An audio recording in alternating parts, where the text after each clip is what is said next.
पुण्यानंतर मुंबईतही hit and run भरधाव बीएमडब्ल्यूने चिरडल्यानं महिलेचा मृत्यू।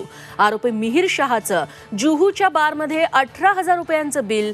मिहिरचे वडील आणि शिंदे गटाचे उपनेते राजेश शहा ताब्यात, मात्र मिहिर फरार। मुंबई हिट अँड रन प्रकरणात कुणालाही पाठीशी घालणार नाही, मुख्यमंत्र्यांचं आश्वासन। तर आदित्य ठाकरेंनी घेतली पीडित कुटुंबाची भेट।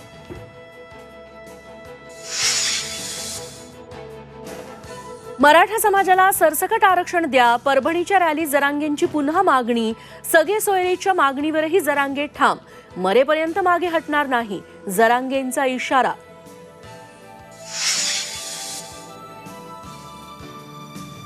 कोकणाला जोरदार पावसानं झोडपलं। मुंबई गोवा महामार्गावर नदीचं पाणी आल्यानं वाहतूक ठप्प। धरणांच्या शहापूर तालुक्याला मुसळधार पावसानं झोडपलं। वासिंदमध्ये पुराच्या पाण्यातून 10 जणांची सुटका, तर भारंगी नदीचं पाणी शहापूर शहरात शिरलं। अनेक गाड्या वाहून गेल्या। काटेवाडीत तुकोबांच्या पालखीला धोत्राच्या पायघड्या। मेंढ्यांचं गोल रिंगण संपन्न, तर संत माऊलींची पालखी आज लोणंदमध्ये मुक्कामी।